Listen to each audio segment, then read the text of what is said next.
Joe me catch up. You when if my brother so now go to me and trap me near co. What did you pan with ya? Many I could be no go. No, yeah, no, just yeah. Shana got bemen go. Me and I'm enough for 40 my temps and my son says sister debut too. And I made him go my phone so I guess you have to win in a young class. A young class. Joe, I said, yes, my brother not pimp, but call dear. Almost see me nothing, but call dear. I brought on the yammy money, but call. See, Shiamia, Yana Yabusami, but call dear. Yes, my brother not pimp, but call you.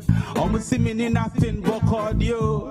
I brought on the yammy money, but call. See, Shiamia, Yana Yabusami, but almost see the but call dear, you, but call dear, Yana Yabusami, but call dear, but call dear, Joe, but call dear. Yana Yabusami, me abofra, now they dream big.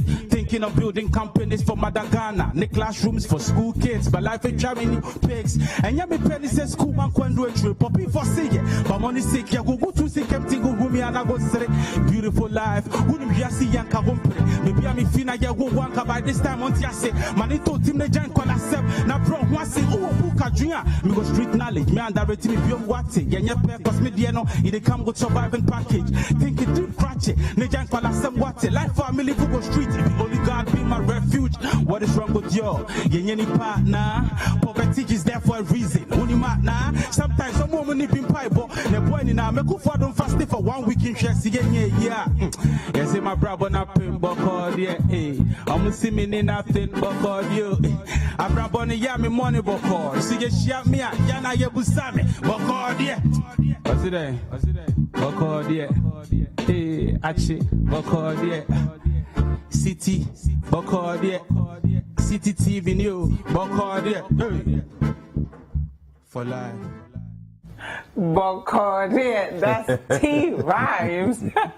Good morning, David. How are you? Good morning, Jafar. I'm very fantastic. How are you? I'm okay. Yeah. Glad. Second day of September. Yeah. Making progress. Absolutely. We're moving forward. The days are, today's not looking too hot. It's not going to be a very hot day. Yeah. It looks like a very nice overcast day. So we're going to enjoy the weather in Accra. Hope you're enjoying wherever you find yourself. Welcome to Breakfast Daily. My name is Agyapa, and it's an interactive show. So wherever you're watching us from, we want to hear from you. Just use the hashtag Breakfast Daily to join the conversation. Yes, and our WhatsApp line is 0550-585-832. If you happen to be outside Ghana, can you prefix that with +233? And yeah. You are? I already mentioned your name, David. Well, yes. I mean, you know, the name was on the screen there. I don't see it anymore. It's still there. Well, guys, every morning we start the show off with our quote of the day, so we'll take a look at our quote this morning. The quote of the day today comes from Rabbi Hillel and says, "If I am not for myself, who is for me? And if I am only for myself, what am I? If not now, when?" Very interesting. It says, if I am not for myself, who is for me? You know, I think this very first part of the quote, okay, is interesting because a lot of the times, what we don't realize is that people basically will not stand for us, you know, if we're not standing for ourselves, right? It's basically, the idea is that nobody will defend you, nobody will stand for you if you're looking for other people to protect you, to speak for you, to do whatever for you. You know, it's nothing short of, you know, almost like a schizophrenia. Yeah. If you're expecting that others are the ones who are going to speak up for you, defend you, support you, whatever, you have to be there for you yourself first. You know, absolutely. Every single time you wake up in the morning, you have to think about, okay, today, who am I? What am I going out there to go and do? I must put my best foot forward. It's never about what somebody else will do. Anything that somebody else does is complementary. It's additional. It comes in to augment what you are doing, but it's you first. If not me, who else? If not now, when? You know, and I think that it's a good reminder for us to be proactive, to take initiative, and to think about it's today, it's now, it's us. Yeah, I completely agree. I couldn't have said it any better. 2 days ago, the president told us that we're going to open our borders. Yes. A lot of people were excited. Yes. But then people were asking questions like, how much are we going to pay? You know, what exactly are we going to do? So then the following day, we heard from the Deputy Health Minister, Dr. Bernardo Koboy, that we were going to pay $150. Yeah. And then some people were excited, other people were not. But the borders officially opened, at least air borders opened yesterday. Yeah. And Nana Tufo Boateng was at the airport, speaking to some of the travelers about the experience. Well, let's go listen to that conversation. Let's do that. All right. So we understand you're traveling on a chartered flight. Which country are you going to? I'm going to London in England, the UK. That's the charter flight organised by one of the oil companies here who's working, so looking after us and taking just over 100 passengers back to London, and then people go from London to other countries, yeah. So Great. So with respect to the chartered flights, what sort of requirements were you expected to meet? we had to make sure that we'd had a COVID test so that we are coronavirus free, at least 72 hours. We filled in many forms to say that we have not been in contact with people. Also, we had to fill in various other forms for the countries we arrive, so that when we get there, you know, the various different regulations there are with the COVID-19, and that was about it really. So These requirements you met here in Ghana, so what documentations are you expected to show when you get to London? when I get to London, I have to show that I have to prove that I'm travelling where my destination is. You have to say you can't just go if you go in the UK, you would have to quarantine, but I'm passing through. So it's my next flight I have.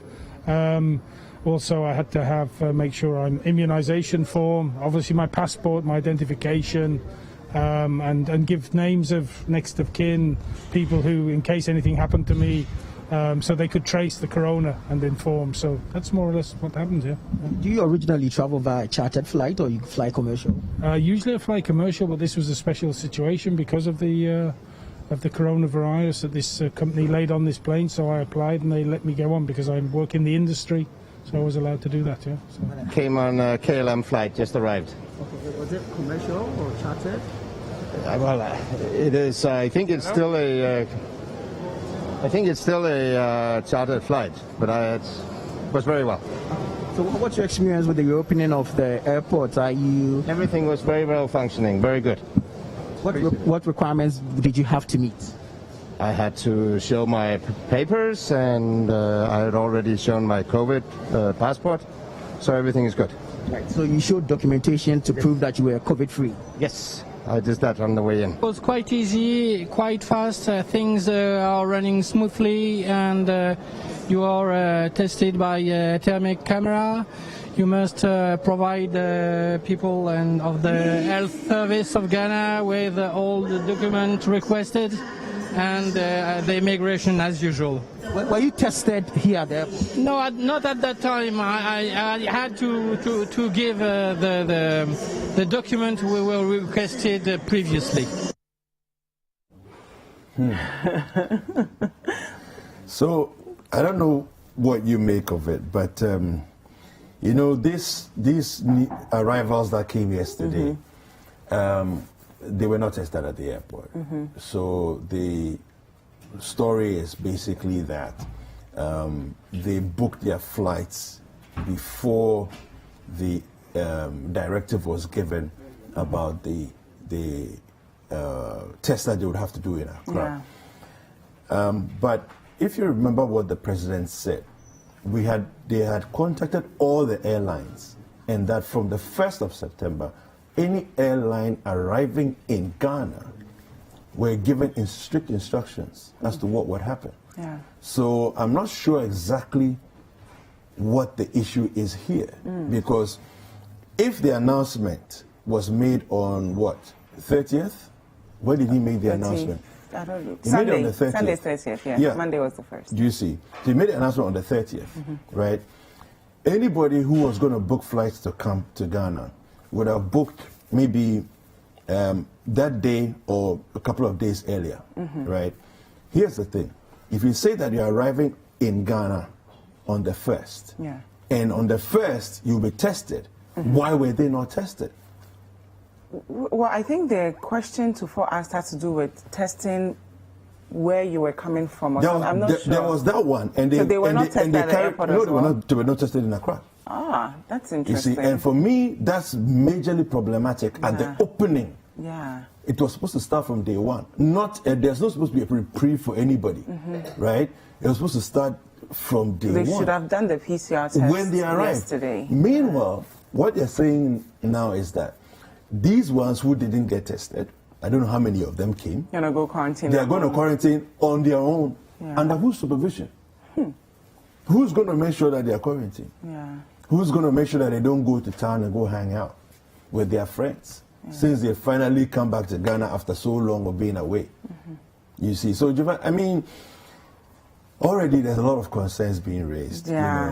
You know. Even the $150 thing for the test is a completely different conversation, but we'll get into that. Yeah, but I do hope that at least whatever country they are departing from would have, required that they do the test. Because I know that I've been speaking to a few of my friends and they're saying that whatever country you're traveling from, they require that, and some of the airlines also require that you do the test before you go. So maybe that will help. And even people are asking, if I'm going to take the PCR test 72 hours before I travel, why do I have to now do the test again? Within a couple of hours when I arrive. So there are a lot of questions people are asking. Maybe it should be either or, not test before you leave, test when you arrive, but then you can catch it on the plane as well. So maybe that's or even if 72 hours afterwards, you can literally catch it on the way going back home from doing the test. So it's tricky. So I mean, I think that the best contingency is what the president announced, where you would require the test from the incoming passengers, and then you do a test when you're here. Even that is not a 100% guarantee, but at least, it means that we've done due diligence to make sure that as much as possible we mitigate any possibility of infections coming in. But I am a bit worried because there are lots of Ghanaian students stuck abroad who perhaps maybe the only money they have is their flight ticket, and maybe that they probably have to borrow it. So I do think that we should have made some reservations for those people. Like if we can prove that you were a student abroad, if you can prove certain things, maybe we would decrease the cost for you, because taking the test before you come, I don't know how much you're going to pay in that home country. Getting into Ghana, paying $150, I don't know how many people can afford it. I do think that it's great that we've gone from the 2-week quarantine, because I know students who came into Ghana and they were complaining that not only do I have to pay this expensive, because the special flights that they were arranging were very expensive, and it's just a one-way flight. You have to go to these expensive hotels. They were just sending me so many concerns that why don't we stay in a hostel? We're students. Why must we go stay at Kempinski and all these other expensive hotels if all we're doing is just waiting out for 2 weeks? So I think if you compare the two, this is definitely cheaper, but there are still people who may not be able to afford it. Yeah, well, I don't even think it's about students alone. I just think that, look, if you've been outside Ghana, let's say you went to go and visit family, right? You were supposed to go for, let's say, a month and come back home. And now you've been out there for 5 months. Literally just waiting. You can't work. You're not going to make much, right? Then you've gotten your ticket to come home, okay? You're not there doing business. So it's not as if you have some plenty money stashed away. Because I think that argument that says if they can afford a plane ticket, they can afford $150, that's a flawed argument. Completely flawed argument. And it's an argument of people who shouldn't even be speaking, in my opinion. It's important for us to put things in perspective, okay? And say that, look, I know I was asking people on Twitter yesterday, the $150, what do they make of it and so on. Look, in India, they are charging $7. Wow. $7. 450 rupees. That's 6-point-something dollars. You see? And so when you look at that, Rwanda too has a case where I don't even know the Rwanda's figures, but I understand Rwanda's figures are very low as well. Egypt is charging $30. Are they subsidizing this? Because I don't think the PCR test on its own is that cheap. So I'm not sure if these countries are subsidizing the cost of the test. Well, let's assume that they are subsidizing. Okay. If they are subsidizing, what stops us from subsidizing? Well, people are saying that government is just doing too much. We are giving free water. We had subsidized electricity. Every government is doing now these we are things. Going to subsidize every government is doing these PCR things. test when people within Ghana would want to get tested, but will not be able to do that. So there, people also raise concerns that if someone is traveling in and out, why are we subsidizing the fee for them? Okay, it sounds like a good argument. Here's my point. If you're everywhere in the world, everybody's experiencing COVID-19. We have been blessed in the sense that with all the tests that we've done, okay, we had massive ramped up enhanced contact tracing testing on all those kind of things that we did. Okay, nearly 500,000 tests that we were able to do. We didn't have a blowout. Yeah. We didn't have a case of thousands of people dying and all those kind of. We didn't have any of that. What's our excuse for saying that if others are having challenges where they have millions of people dying, they have millions of people being infected, and yet they are subsidizing these tests? Okay, so if that's the case, then we also have the issue of, look, there are rapid diagnosis tests. I know that's not what we are doing, okay, but these tests exist. Why are we not saying, listen, everybody, when you come through, you pick up a rapid diagnosis test, do the test, the results come, you show your results, you walk out. Well, the Deputy Health Minister spoke and gave us the reasons why we're doing the PCR test, so I think we should hear from him and then continue the conversation. Let's hear from him. Here at the airport, forgive me, it's not about academic research. We are interested in two things. The test must be very specific and sensitive, which means it must tell us that this guy has the virus if he has it. And if the test says it's negative, really you pose no risk to Ghanaians. And we got a solution that was checked at Noguchi, checked with FDA, checked with Ghana Standards Board, and came out with a specificity and sensitivity rate of between 99 to 100%. Now, secondly, we also were interested very much in the time, the turnaround time, how long it takes to get the results. And after going through a lot of testing, we had a minimum of 12 minutes, maximum of 30 minutes. And with these two indicators, we now had to decide whether $150 of having the two most important requirements met is reasonable or not.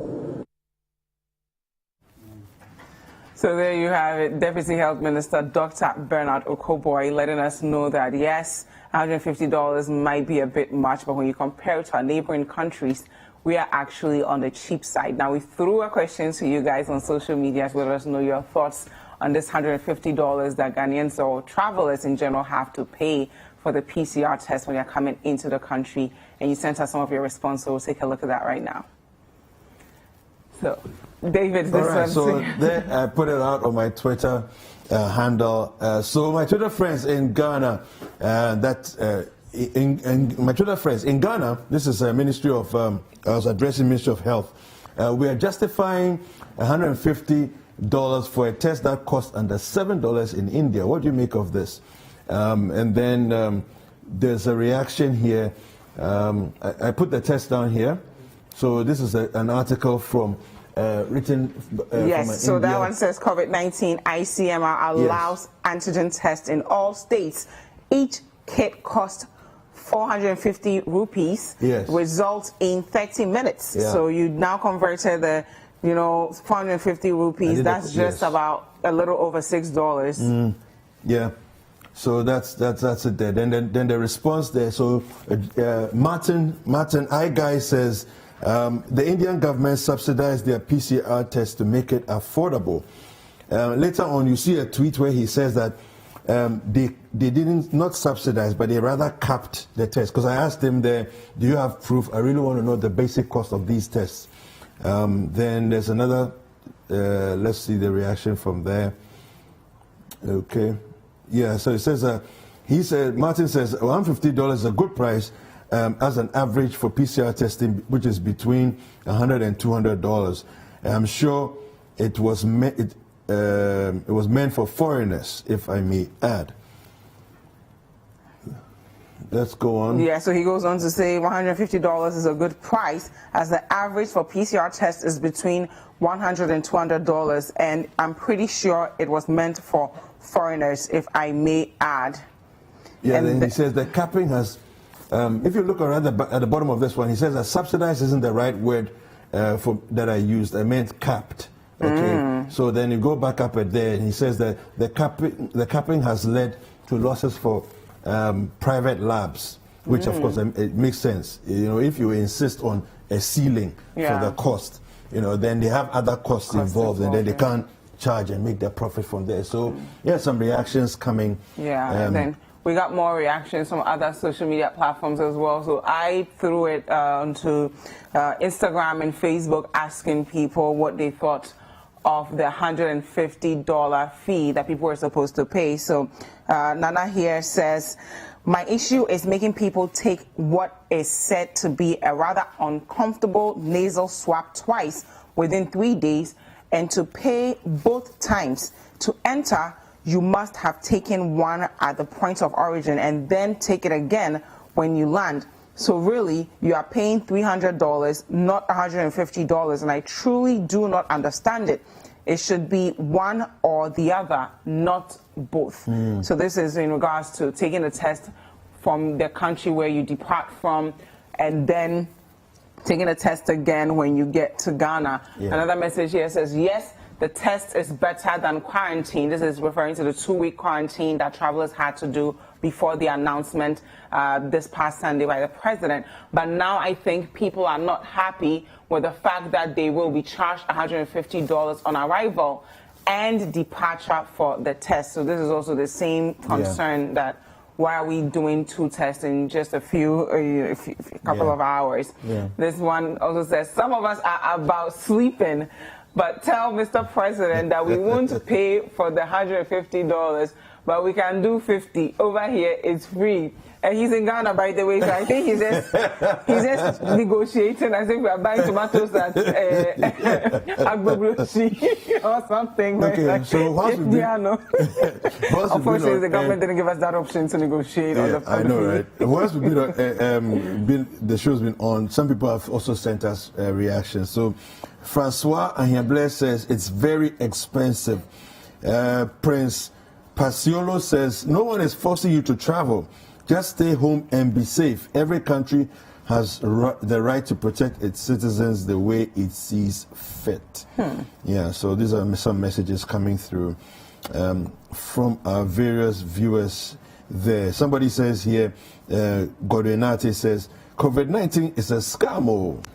Hey, scam. Well, I think that is a very dangerous thing to say.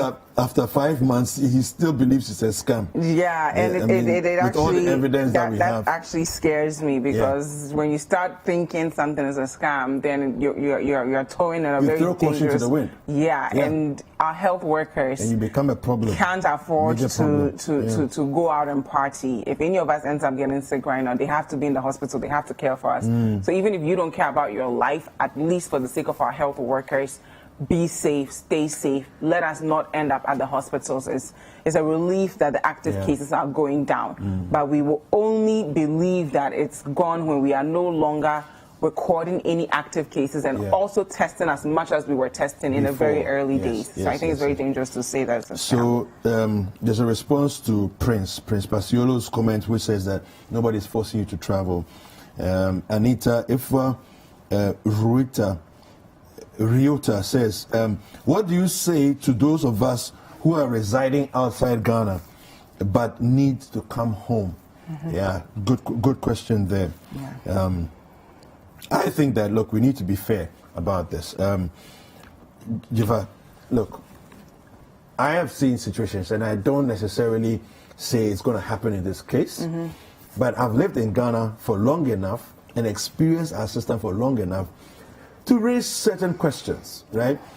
If you don't put a system in place so that by 1st of September, people coming through are being tested, they are taking receipts, okay, they are able to pay online for their tests, whatever, but they are coming through. You have the system that they're creating at the airport. People are going to be paying cash. You know what happens when you pay cash? No. Monies go everywhere. Now, you know that the test, you're going to wait for 30 minutes. It's an inconvenience. Let me play a scenario to you, okay? If I imagine that I am an airport staff, I don't know which one, whether it's immigration, national security, health, port, or what's the port health, whatever. You come through, and then I give you 2 options. Now, you were not expecting the 2 options. You knew that you had to do the test, right? I've experienced this at the Ghana border going out to Nigeria before, right? You're given 2 options. Pay the full amount or pay half. Pay half and walk through. Don't ask for receipt, don't ask for anything, just pay half and walk through. Pay the full amount, get the injection, get your stamp, and go. Same thing. I'm not sure the airport workers will be the one doing. I'm not sure they have a say in it though. The PCR testing bit, because it sounds as though there's a specialized. How do you see it playing out? What I have in mind was that they're going to bring the same guys who are in charge, the same professional people we go to when we need to get tested to test us, because they can't expose the airport workers if we are positive. They can't expose us to them. So I'm thinking that they'll probably have to usher you through a specific place where the health workers are, who are fully clothed. But you know whatever that thing airport has port health, right? Yes. Yes. So the port health, they are airport workers, and they are also under Ministry of Health. I don't think they will have any say in saying, okay, you can go this way or that way. And my experience with Kotoka International Airport, at least, I've not had any cases of maybe when I'm leaving, someone will say, "Oh, tip me" or something like that. But when I'm coming, even the thing of taking the picture before you enter, you can't. You can't dodge it. You have to follow. I think they are doing a very good job at that airport, making sure that we follow protocols.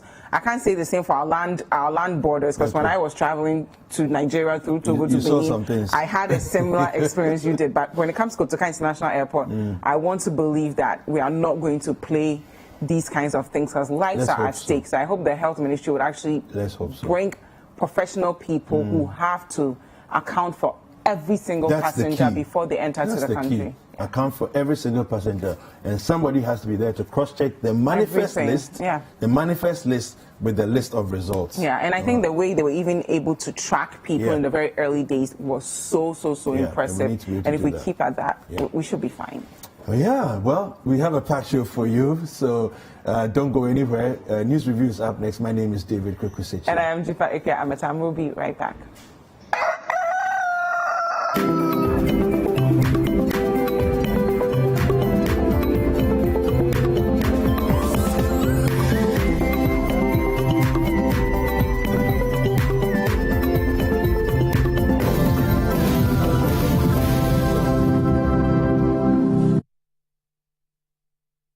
Close-up deep action with antibacterial mouthwash formula and deep cleaning gel. Close-up deep action. Enjoy long-lasting fresh breath.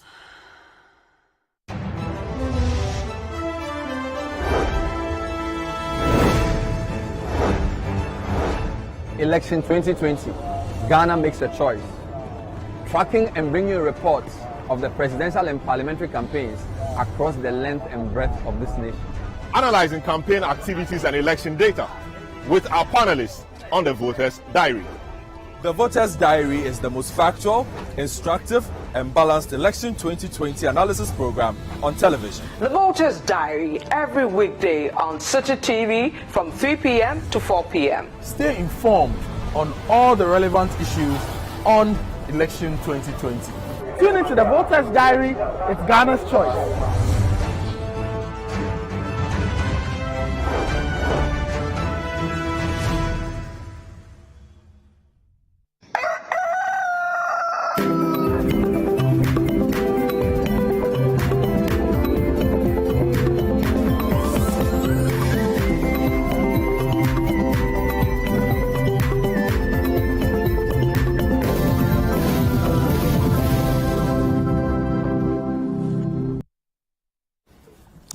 welcome back. It's time for us to do the news review. And this morning, I'm going to go through the papers with you and the headlines of the dailies that we have.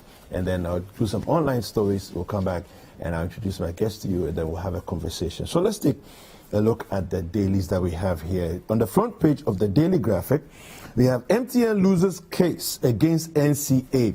This is regarding dominance in the telecommunications sector. KIA resumes operations. Okay.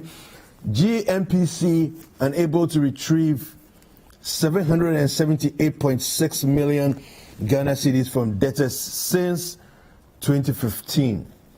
PIAC and IOCO investigate infractions of Petroleum Revenue Management Act. President inaugurates Agyapa water project. Yana calls for peace and tolerance ahead of December polls. On the front page of the Ghanaian Times, 2 MPs clash over line of questioning of GNPC officers. This happened at the Public Accounts Committee meeting. GIF appeals for waiver over ICOM's delay. Wasa Fiase chiefs and people demo over reinstatement of Paramount Chief. 35 million euro waste management plants to be established in northern region. On the front page of the Daily Guide, AG shreds Agyapa opposes. NDC tried to establish gold company. Ochehini wants Chief Adome Fase Chaos arrested. Access Bank starts campaign for kids. Okay, Dagbon Peace will bring investors. This is coming from the CEO of Jospon.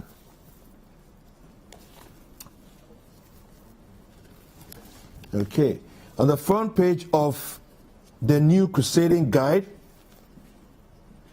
MPP scores 0 on climate change mitigation, 63% on agric food security, says CCCFS. Government should delay the Agyapa Minerals Royalty Agreement to allow broader consultation, says Dr. Theo Echampong. Agyapa royalties deal here to stay. This is Razak Kojo-Poku. Dr. Siao Echampong praises Yana Abukari II for maintaining peace in Dagbon. St. Carol's School of Nursing applauds government for posting all nurses. On the front page of the Finder, NDC's gold royalty holding company targeted $1 billion private capital in 2011. Next, NDC government will abrogate a Agyapa agreement. This is the minority leader speaking. President Akufo-Addo cuts short for phase 3 of water supply project for 5 districts in Volta region. Coalition launches health manifesto demanding universal coverage by 2030. And finally, state-owned enterprises to enlist on Ghana Stock Exchange. This is from the Siga boss. All right, let's do some online stories. And on citynewsroom.com, government must engage SCOs on a Agyapa deal, says Tony Oben.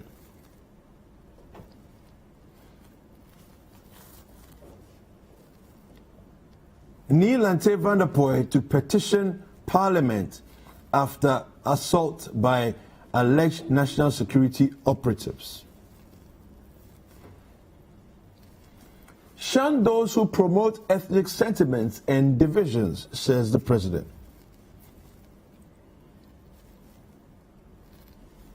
Court dismisses MTN suit against NCA on market share regulation. MPP 2020 manifesto scores 0 on climate change issues.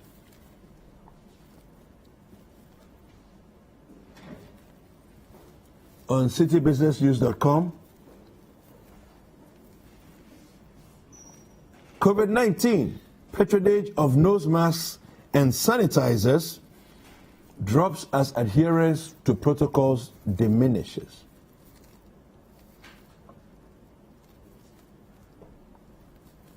NIB must focus on its mandate to stay competitive and profitable, says a banking consultant.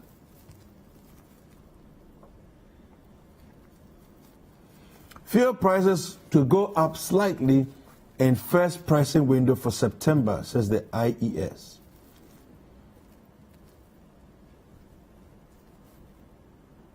Business Development Ministry launches Zongo Business Initiative.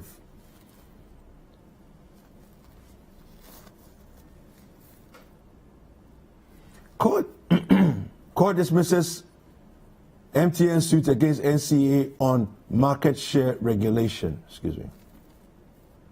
You know, my joy online.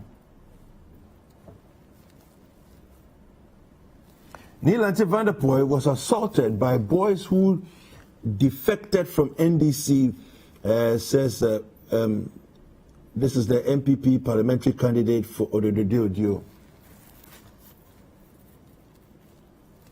All right, so for more news, kindly visit citynewsroom.com. And for more business news, kindly visit citybusinessnews.com.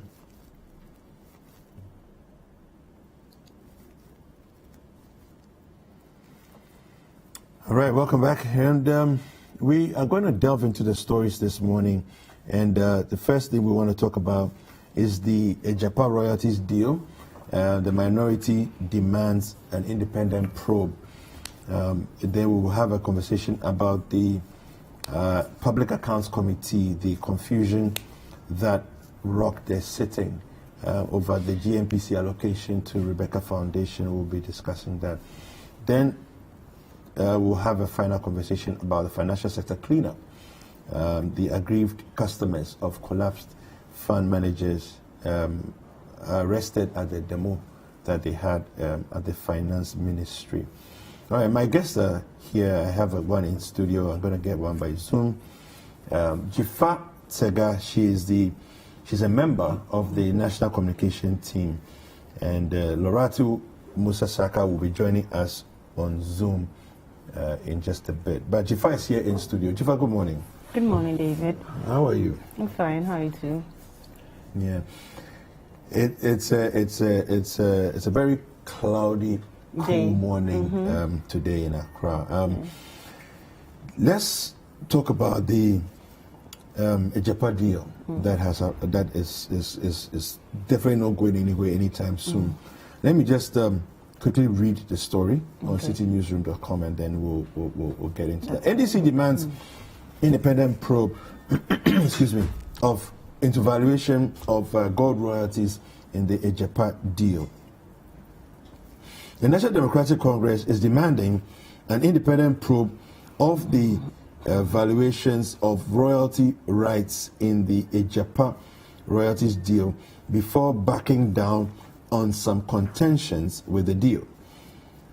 At the press conference on Tuesday, September 1, 2020, the minority leader Haruna Idrisu said a future National Democratic Congress government will not honor the terms of the Agyapa deal if the doubts the minority are not cleared.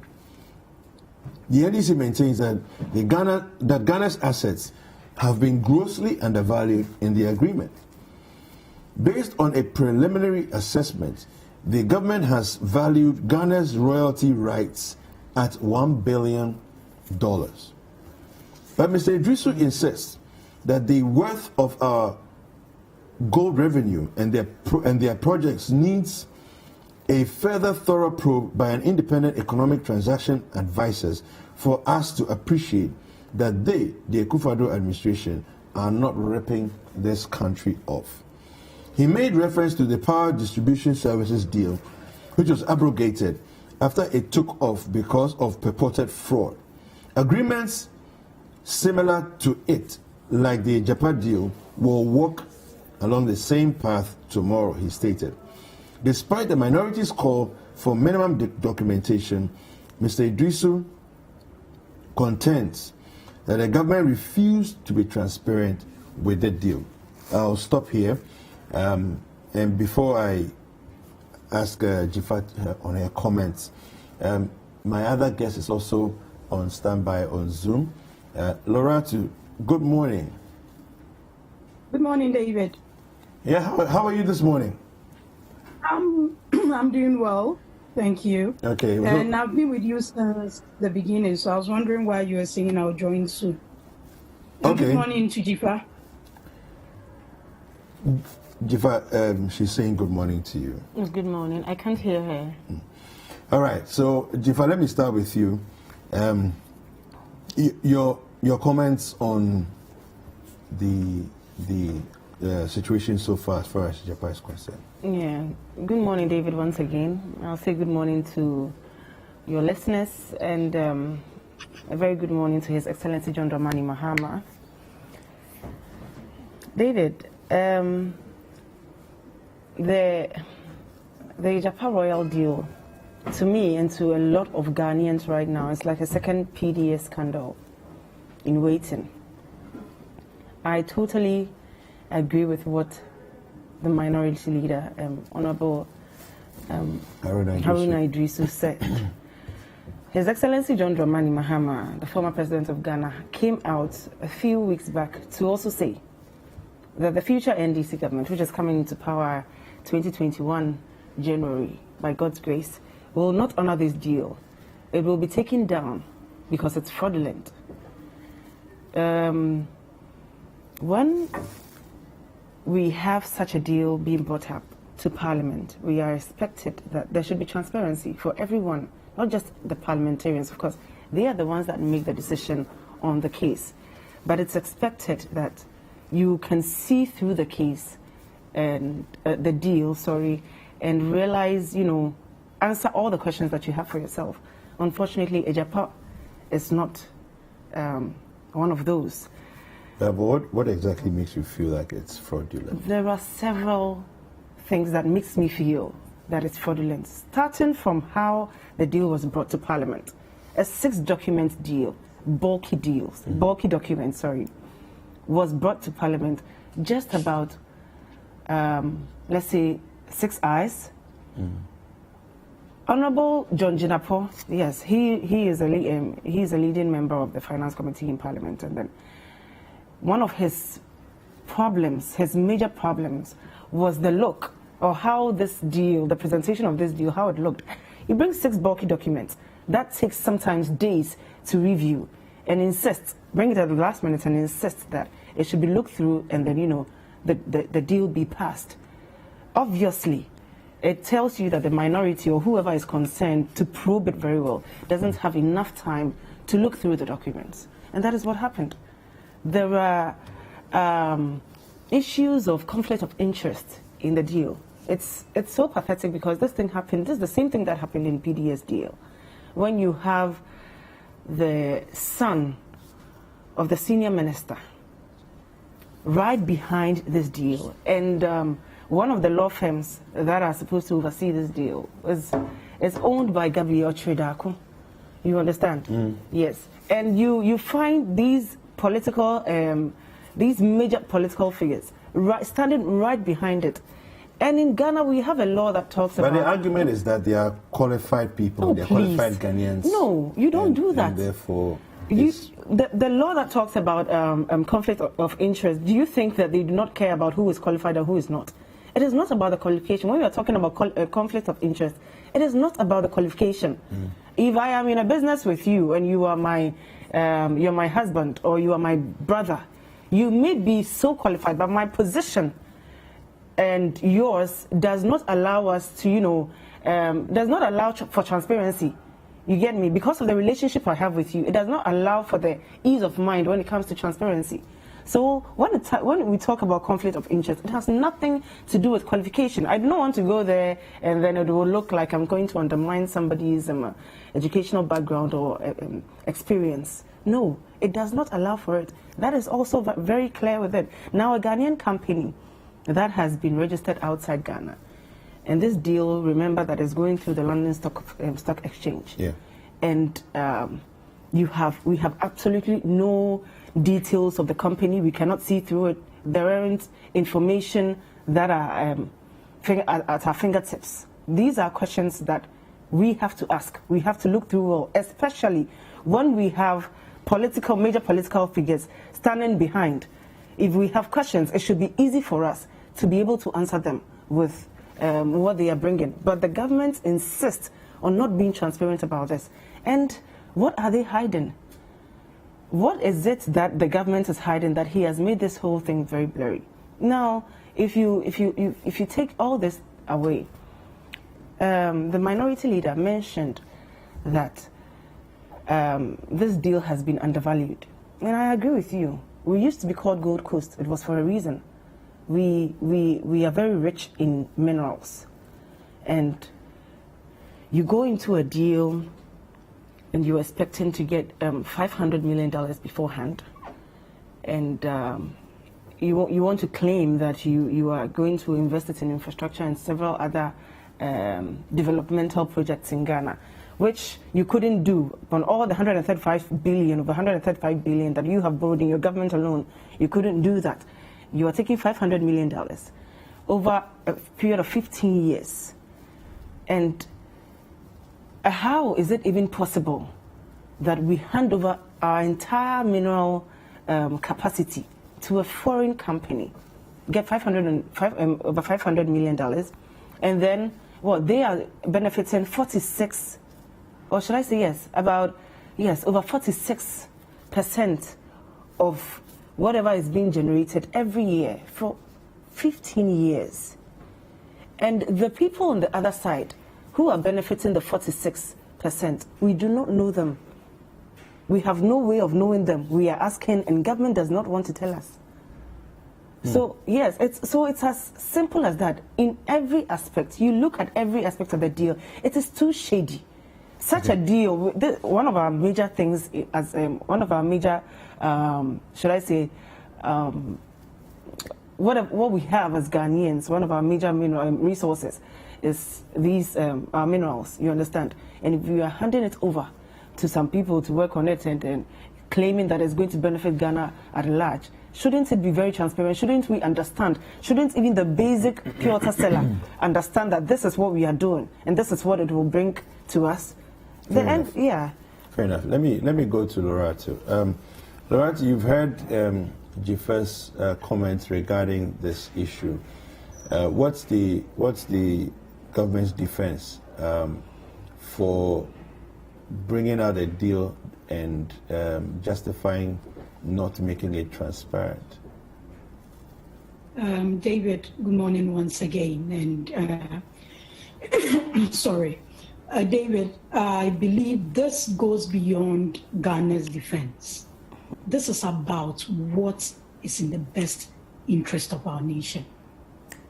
It's interesting how the minority, and this morning, Jifa is throwing issues around. It's obvious whatever has been put out there, it's either they haven't read it thoroughly or they just don't understand what they've read. David, and for this issue, for me as a person, it's a very personal issue for me because I grew up in Obuasi. I've lived, and I can even say I still live in Obuasi to an extent because I still have family there, we still have property there, we still have interest there. So I've lived, I've benefited from the mines, and I think every child, every person growing up or living in a mining area should have access to the basics, have access to a well-developed environment, and have a comfortable life.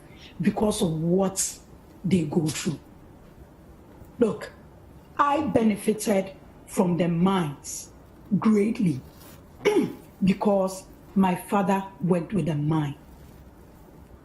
Other children who lived in Obuasi, they didn't benefit as much as I did because their parents didn't work with the mine. But they were not spared of the hazards that come with living in a mining community. The fumes, the pollution, all the other hazards that come with it. For a long time, Obuasi was a red community because the roads were in such a deplorable state, you could hardly even wear anything close to white. So this is a very personal issue for me. If you've run a business in Obuasi before, and your business has to fold up because the mine is not working anymore, then you understand the importance of this Agyapa deal. Look, this is a deal that is going to use part of our royalties. Not even the 10% carried interest. Part of our royalties. And this royalties is based on what comes out of what the companies get out of it. They pay a percentage of it to government. We have 12 firms now going on with 4 upcoming, so 16. A government with a leader that believes in leadership for service and transforming our nation decides that we've been doing the same things for over 100 years. We are not getting the right results. Let's use part of this money, get money up front, and invest in these communities. Invest in our nation. What is it? There are 2 ways of going about this thing. You can decide to use your royalties to go and take a loan and pay as you earn. And we all know that gold prices are not stable. So there will be times you get more, there will be times you get less when the prices fall. So let's assume we are expecting 100 seeds. We'll go and take a loan that we have to pay probably monthly. We have to pay maybe 100 seeds. That's what we're expecting. Then it comes to a month where we are supposed to pay 100, but we get 60. Then the burden comes to government to look for the 40. But this is the case where government has thought through this thoroughly and says, let's float this. But at every point in time, government has majority shares in this company, which before it's listed, owns 100% of. And don't let us also forget that when this is floated, it's open to individuals to buy these shares. David, you and I, if we have the money, can go and buy some of these shares and still have a stake in it. But at the end of the day, government will have a minimum of 51% and still have it. We've gone through this process since 2018. Amended the act. This is a government that believes in bringing sustainable solutions to our problems. Has thought this thing through thoroughly. The act was amended in 2018. A board was put together in 2019. Then fast forward in 2018, the same special purpose vehicle that you say minority passed an act on is against it. This same minority is saying they don't have information. But they are able to put documents. David, this same minority doesn't have information, but they are able to put documents out. But okay, so wait, hold on. The arguments Loratu, they are saying that it's not transparent enough And my question to you is that why not appease their concerns and then just let everybody be okay before we continue? I don't see what the challenge is. David, it's not a matter of they wanting information that is the issue. But why would you want to put it out there as if it's the worst deal ever in this world? Right. You have the information. This is a house that can call anybody in this country before them and ask them questions. So why wouldn't they call the people? And this is the same minority in their discourse will refer to conversations and questions they ask people leading this deal at the committee level. Okay, thank you. Thank you very much, Loretta. We need to be consistent. But maybe you see, the crux of this whole matter is the benefits that the people of Ghana, and especially those of us living in mining communities, will benefit. Look at Takwa, look at Apetia, look at Ayamfree, look at Obuasi, and compare these places to South Africa, Johannesburg, and all those but what you're saying, Loretta, the same thing. Loretta, can you hear me? We've been doing the same thing. And David, let's come back. In 2011, why did the NDC decide to set up Ghana Gold Company? Loretta, there's all that you're saying is based on hope and based on future, aspirations of what you want. The question that comes to mind when you ask me about looking at all these mining towns is that all these years, why have they not developed? We've made a lot of money already. So what is to say that you're going for a loan? No, Loretta, please hold on a second. The question, what is it that's different about this deal that makes you so confident that these mining towns will suddenly see development that we've not seen in 100 years? I'm not sure what your grounds is.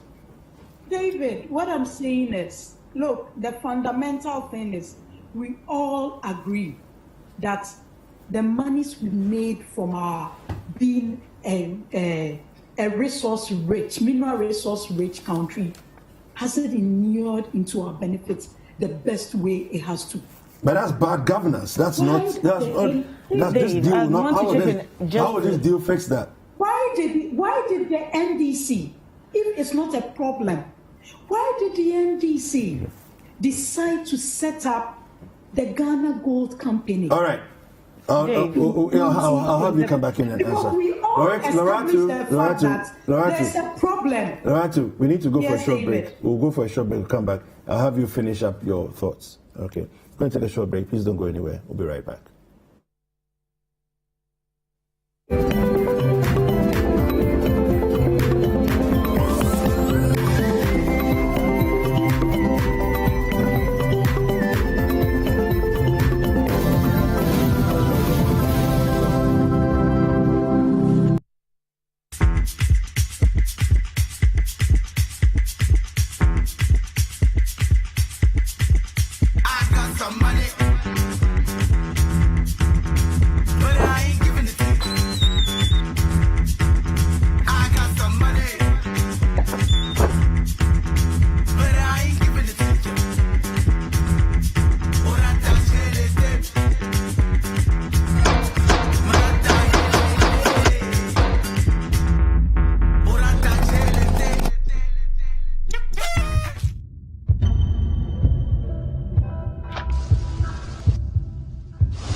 There is nothing as hard as a diamond. For buildings with superior strength that withstand all weather conditions, Diamond Cement should be your preferred choice. Locate Diamond Cement nationwide with factories in Aflao, Takrady and Bupe. Diamond Cement, as hard as a diamond. The world is impossible without time.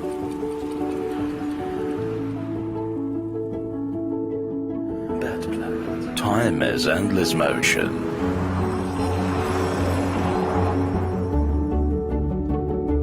Make time work for you.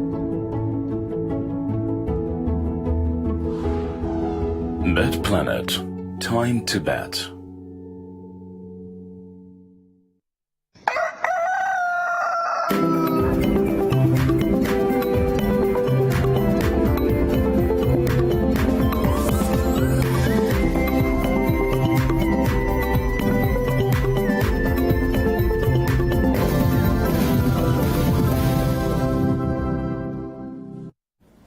Welcome back from that break. The show is interactive. We're having a conversation over the Agyapa royalties deal on the news review. My name is David Kwekusic. My guests are Loratu Saka and Jeffat Tega. And Loratu was giving us a submission. Can you kindly wrap up for us in just a minute and then continue? Yes, David. Yeah. Go ahead. Hello? Yes, go ahead. Yeah, go David, ahead. can you hear me? Yes. Yeah, so what I was saying was, you see, let's look at it. What we are doing now is using our royalties to get money up front to put in development.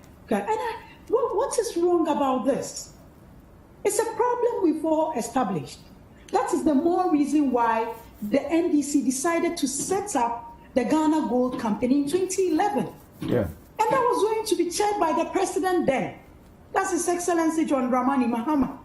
It's a problem that has been established. It's an issue we have to deal with because we are not giving these areas their fair share. And by extension, the nation is not getting a fair deal.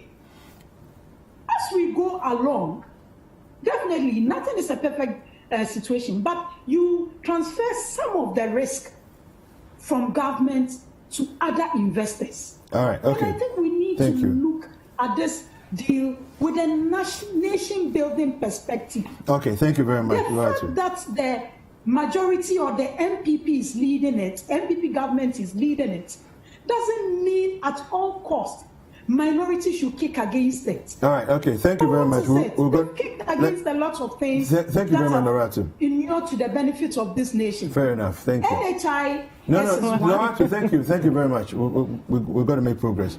Okay, so Jiva, quickly. Okay, so David, when Loratu was talking, I don't know whether she didn't hear me. My concerns were the transparency of this deal, was it not? We were right here when I was saying it. Yeah, transparent. I was expecting that if let me say that I'm the minority here, and I'm saying that I can't see the deal well. There are so many shady things. I was expecting that she tells me that she answers the questions that I put here. She tells me it is this, it is that, it is this. But she says that the minority has been involved in the process ever since the beginning. How were they involved in the process? In what? In which part of the decision making? That they were the ones who suggested the companies that are supposed to be in charge of this? That they were the ones who suggested the law firm behind this? Or they were the ones that decided that we have to deal with London Stock Exchange?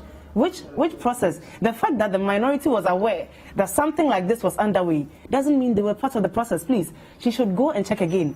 It does not mean that. I mean, it doesn't even make sense that we'll be here today. The minority has been part of the process from day one, and then now we are saying no. We haven't been part of the process in any way. So answer the transparency deals for me. Explain why you guys have ignored the conflict of interest in this particular position. And tell me why you have undermined, or should I say undervalued, this deal. You tell me that, and not the fact that we are going to get $500 million and that Obuasi and most of the mining towns are going to benefit from it. I was happy when you asked that question, and it was a very, very genuine question. We have been dealing with our minerals for several years now, and we've gotten income from it, or should I say we've gotten proceeds from it. How has it changed this? How is the $500 million that is coming going to all of a sudden resurrect Obuasi and the mining towns? Is it that it is this, I don't know, is it special money? Or does it come with certain benefits? How is it going to change? I mean, you've borrowed, we mortgaged our Get Fund, let me not even go there. But the issue is we've seen several instances where the government has borrowed a lot of money. As we stand now, they alone have borrowed about 135 billion Ghana cedis, which is more than the entire debt that we had from Nkrumah to Mohammed's time. What do we have to show for it? It's all about what do we have, how can we get money from it, or how can we, give it out for money. That is what the government is doing. So I was expecting Loratu to tell me how transparent it is. Tell me that this is wrong. Tell me that this is right. Tell me that no, it isn't Asafo Mafo's son behind the deal. Tell me that the law firm that is going to be in charge of the deal is not for, how do we call it, for Gabia Chidako. Tell me why the name was changed from Asase to Agyapa in the first place. Tell me why those things happened. Tell me who are going to benefit from the 46%. And let us understand all these details. Yeah, but change of name is not necessarily... No, I'm not saying it's not necessarily, but I'm saying that it looks very fishy. We know who Asase company belongs to in Ghana.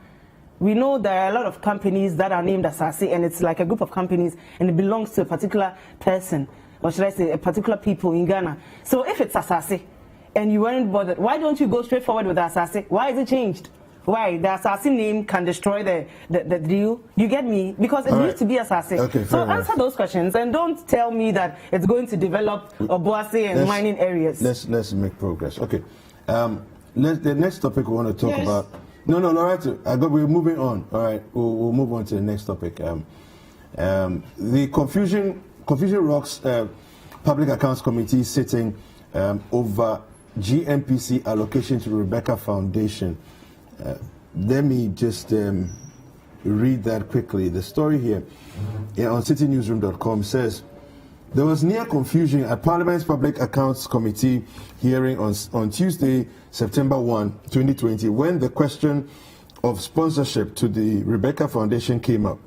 The officials from the Ghana National Petroleum Corporation appeared before the committee to answer questions on funding given to various institutions as part of the corporation's corporate social responsibility.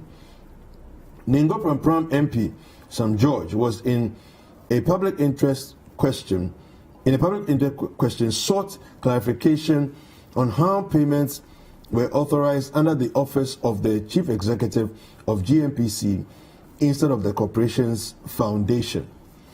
I am trying to situate how approval, and I quote, for CSIR's emanated from the board secretary to the chief executive and not from the foundation.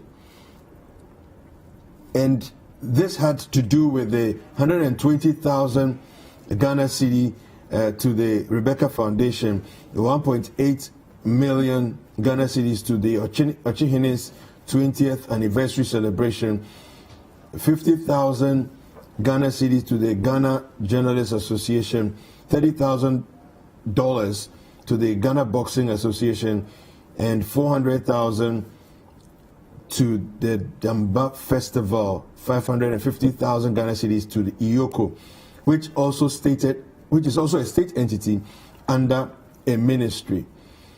So I'm trying to understand how this did not happen under the auspices of the foundation. Those are the umbrellas under which the activities of the foundation is situated. The line of question did not, however, sit well with the MPP Member of Parliament for Nantong, Alhaji Mohammed Hadi Tuferu. He questioned the committee chairman, James Kluche Aveji's motive for allowing the query. Mr. Aveji, however, called the bluff of the MPP MP, saying he has the authority to determine which questions should be asked at the sitting. I am the committee chairman, the chairman of the committee. The rules are that we allow public interest questions. I have approved it. If I approve public interest questions, I do not have the responsibility to call the deputy public ranking member of the committee to tell you that I have approved this public interest question. If you want to take over, come and take over, Aveji said. This development comes at a time the GNPC is in dire financial straits due to the government's inability to pay debts owed it since 2014. GNPC has debts amounting to $21 million, and the officials of the corporation say they are helpless in the matter. All right, let me come to you, Loretta, first of all. If you follow this story, what are your thoughts for where we find ourselves? Before I even go to this issue, look, when we come to platforms like this, we are supposed to inform people on what the realities are. And I'll just keep this just fiscally advised to differ. When we appear on platforms like this, let's communicate and inform people on what things are. You don't expect anybody, unless you're asking people to play God, to sit down and know that apart from the fact that government is going to own 51% of Agyapa. Using your time. No, David, it's time you've given me, please. Okay. Let's clear this. When you float 49% of shares, unless you want someone to play God and anticipate who will be buying the shares, you don't sit down and ask who are the ones behind the 49%. That's a very ignorant way, and don't let us be misleading the people of Ghana whose interest I say we don't need to know the shareholders. Is that what you're saying? Oh, have we already floated the shares? Have we done it? So how do we know 49% those who will be buying the shares? Okay. And look, David, I don't know whether you registered a company before, but when you are going to register a company, they do the name search. That's the same way when you are getting into a space. You have to check how many people have your name in that space. And don't also forget, obviously, Asase will be common because these minerals are mined from Asase. So if they check and over how many companies are using the same names, and you are going to list this on a stock exchange, and you don't want that confusion of people not paying attention to detail like the minority, confusing your company with others, and you decide to change the name. What is the crime in this? If I look, as we sit on these platforms, it's the interest of the people of Ghana. Don't let us come and just throw dust in the air as if someone is there. Nobody is against being transparent, especially when it comes to government deals. But let's ask the right questions, and let's put the interest of Ghanaians at first. And if you think, sitting there, you and the NDC think that the people who live in Obuasi, Ayamfre, Takwa, all those places, all those mining areas, don't deserve to get the best out of what their land is. That I think that they don't deserve. Then they told you. But let's look at it. And when you sit down and say to explain issues for the person on the street to understand, listen to yourself, and go back to your people and ask them why they decided to set up Ghana Gold Company in 2011 if this was not a problem. Let's put the interest of Ghana first and stop thinking about just the votes. Because if the people of Ghana are not comfortable, they'll be not comfortable enough to go to the polls and vote. What have you kicked against? NHIA, just recently, registration. You threatened doom. Look at what happened. So please, we are all coming up as young people. Let's be careful of what we put up in the air and forget about trying to appeal to the people who are our party members and all that. The interest of Ghana is what we are looking at. The interest of the people in these mining communities who haven't benefited for over 100 years.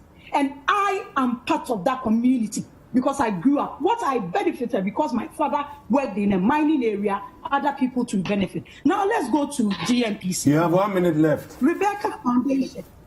Come again. I don't have a problem. You have a minute left. We all know what Rebecca Foundation has done in this country. If the question was, Rebecca Foundation was giving money A to do project B, and it wasn't that. But look at the Konfuanache project they did, maternity block.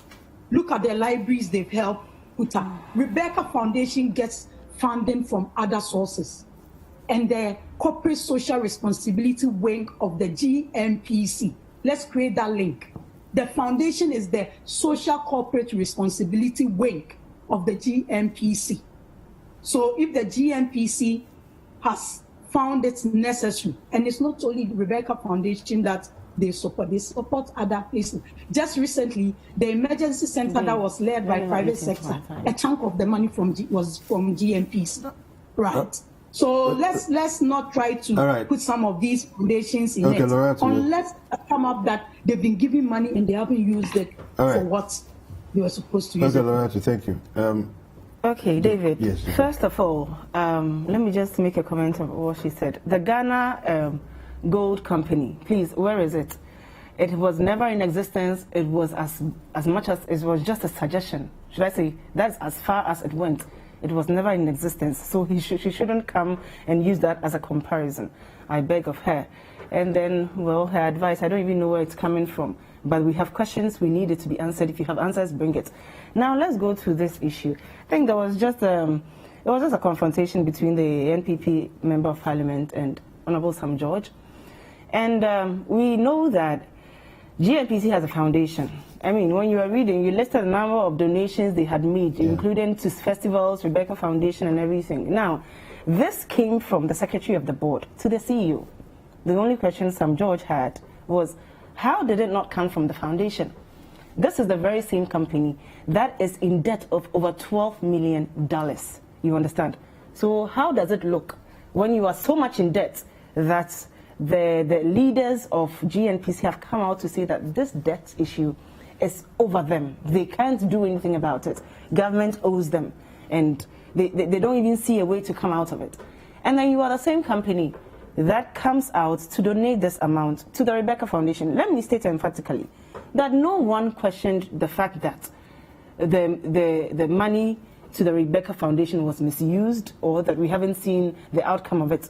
That is not a question here. We are saying that why was it not from the foundation, and rather from the secretary to the CEO? And the same two people, or should I say, the same board members are the ones screaming we are in debt of over $12 million, and we do not see how we are going to come out of it. It is as simple as that. I owe a large amount of money, or should I say I am in debt to a very large extent. And then the next day, you see me making very big donations from my pockets, and not from a subsidiary, or not from, should I say, a sub foundation or a sub, office. And everyone outside will be like, is this not the guy in debt? How is it that it is not from any other place, but it's from the CEO? That is the question. You understand? To the donations, some were made to the Damba Festival, several of them, you understand? Social donations. So that is the question, and I don't see what is wrong with this. But of course, the NPP Member of Parliament was so taken aback, or should I say he was so hit by the thing, because this question is a very clear and understandable question. And then you get so offended, and you even question the committee chair why he has allowed such a question. Is this not plain? My God, we are in this country and we have questions we cannot ask them. Issues of transparency we cannot ask.